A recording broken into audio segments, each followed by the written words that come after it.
Stranger Things creators reveal which characters were supposed to die in season 1. Ariana Grande loses it while doing an escape room with James Corden. And Kanye West regrets his Trump support. All that and so much more on today's Rundown.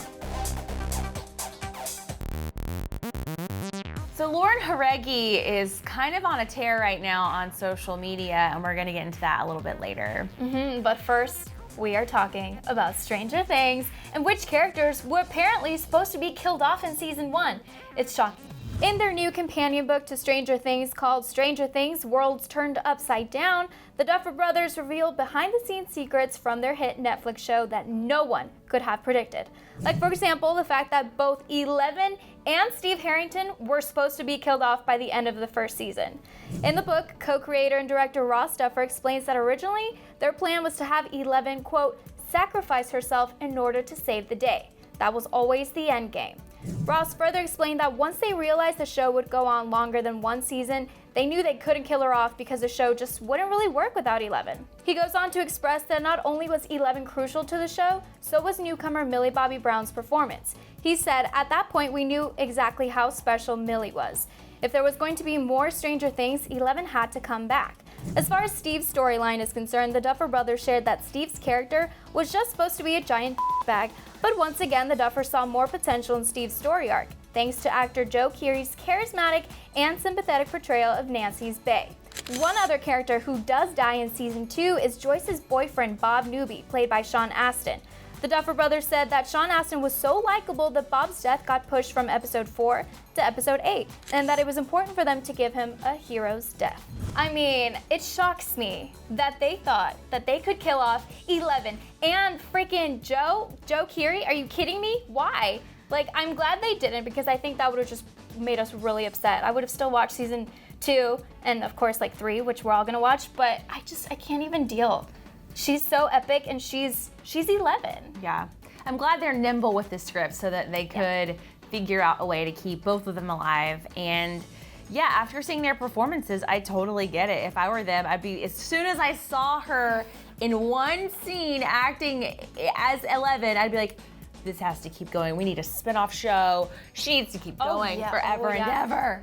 Well, surprising / not surprising, Kanye West is tweeting out some things about Donald Trump again. So this all went down on Tuesday with his first tweet saying, "My eyes are now wide open and now realize I've been used to spread messages I don't believe in. I'm distancing myself from politics and completely focusing on being creative." He went on to share exactly how he was used by conservative commentator Candace Owens, saying he introduced her to the person who made the logo and that she didn't want their name on it, so they used Kanye's name. He shared he never wanted any association with Blexit and that he has nothing to do with it. Blexit encourages African Americans to leave the Democratic Party in favor of the GOP. The merch shirt designs that were just released were allegedly designed by Kanye, but he's now claiming that he had nothing to do with it. He went on to thank his loved ones and community for supporting his actual beliefs and vision for a better world, and continued by saying he supports those who risk their lives to serve and protect, and holding people who misuse their power accountable. He continued by saying he believes in love and compassion for parents who are fighting to protect their children from violence and war, and he ended his series of tweets by saying he supported creating job opportunities for those who need them the most, and went on to take a jab at President Donald Trump by saying, "I support common sense gun laws that will make our world safer." Man, Kanye is so fascinating to me. Remember when Donald Trump got elected and Kanye said he was going to run for president in 2020? Yeah. Maybe this is him all setting us up for him running for president in 2020. Honestly, at this point in our lives, anything is possible. Yeah, that's actually what I was thinking. I was like, okay, so you divided people up because you appealed to the Trump voters, but then you're like, no, guys, like I believe in basically peace and love and all of that. So now I'm like, okay, so when are you gonna come out and say, I'm running again? And you guys, Lauren Jauregui is clapping back at people who are putting politics below entertainment. Some politically active celebrities have had it with people paying more attention to celebrity feuds than political issues, and Lauren Jauregui is definitely one of them.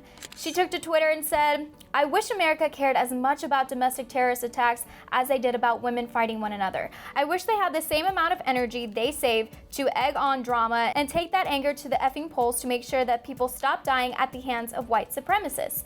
Lauren didn't stop there, though. She went on to say that the country is completely broken and divided. Fans took to Twitter to support Lauren's tweets, with one fan writing, "We care more about senseless drama than people dying for their religion, color of their skin, and it's sickening." With another fan tweeting, "I wish they put more energy into elections than into Twitter beef." So Lauren is talking about, the whole Cardi B, Nicki Minaj drama, and I think, it is important to be talking about politics and to also be interested in entertainment, but it's making sure that you are educated and that when you go out and vote, like, you know what you're talking about and you know what you're voting for. Yeah. So I agree with her. That's cool. I mean, I get it, but to be honest, a lot of people don't get into political news. I mean, that's why entertainment news is its own vertical. I think there's a space for both places. I think watching people feud in entertainment and seeing Justin Bieber eat a burrito from the middle or whatever that headline is, I think that's an escape for a lot of people from the reality and the harshness of what's actually going on. So I think you almost need to have a world where there's balance in both, where you're passionate about politics, but you're also passionate about things that are lighthearted and aren't that serious. So I get what she's saying, but also as someone who's in the entertainment space, you're like, you want people to care about you and your music too. Yeah. But I get where she's coming from. Yeah. Okay, seeing Ariana Grande be scared might be the funniest thing I've seen all year. Right, that's painfully dumb. No, way. Hang on. Okay, see, Right, hang on. you told me it was an escape room, not hell. What is Hang on, this is it. Oh my God, what the So Ariana Grande hopped in the passenger seat of James Corden's car for some good old carpool karaoke, but instead of the typical drive, Ariana suggested that they do an escape room, and it really wasn't what she expected. So the escape room was not your typical escape room, that's kind of hard to say, and instead Ariana described calling it one of the gates of hell. So funny. Oh, there's beds. That's not tight. Got scared. Thought it was Satan. But I don't know what we're looking for.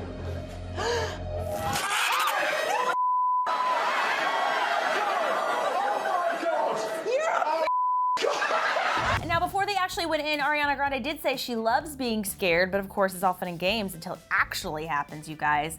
At one point, the escape room unleashed an actor that was dressed as something resembling Slender Man that proceeds to crawl at James and Ariana's feet. So naturally, their souls left their bodies for about 2 seconds. Ariana fell and busted her hand. So the injury was minor, and she later joked about it with James, saying that the bandage makes her look hard. How are you feeling? How's your hand?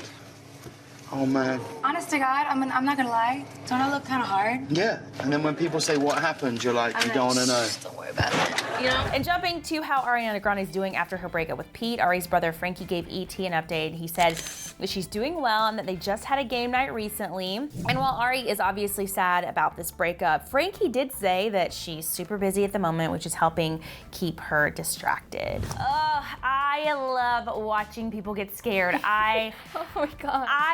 Maybe it's the masochist in me, but I just think it's so, you can't stop laughing. Yeah. And I'm not scared watching it, but I can feel what it would be like to be in her shoes too. Yeah. Well, in a freaking escape room where it's dark, I get more scared. I don't know. I just get scared watching. I do. I laugh a little bit because it's like, I'm glad it's not me. Because then I know it'd be a nightmare. But I want to see Ariana Grande in a horror movie. Oh. But like a live one, like a live feed horror movie. Oh my God. I don't know, maybe I've missed my calling in life. That actually sounds like a good idea. All right, you guys, so you've made it this far. I want to know from you guys, this whole Stranger Things, like who was supposed to die, who was not supposed to die. I want to know, who do you think is going to die in season 3? Hopefully maybe no no one. one. Yeah, I know, but what if? Because if they had all these plans for season 1, can you imagine? Well, season 3, we've already gone through season 2, and we I just know. had like that one person die. Bob, just that one person? I know. Bob, I'm still heartbroken. I know. I'm still heartbroken over Barb. Okay, let's not even go about Yeah. heartbroken here. Also, you guys, it is Halloween. Let me know in the comments how you're celebrating. Tag us in your costumes on Instagram. I'm gonna be going through and commenting and liking all of my favorite Halloween costumes that you guys are wearing. So let us know in the comments. You guys, thanks for watching, and we'll be back here tomorrow. Bye. Bye. But before you go, make sure to click that video right over there to find out why fans are slamming Jeffree Star. Oh no! Yeah. Also, if you're here, also subscribe to our channel. There's a button down there. We make it really easy for you. All you have to do is take your little finger over and just click it.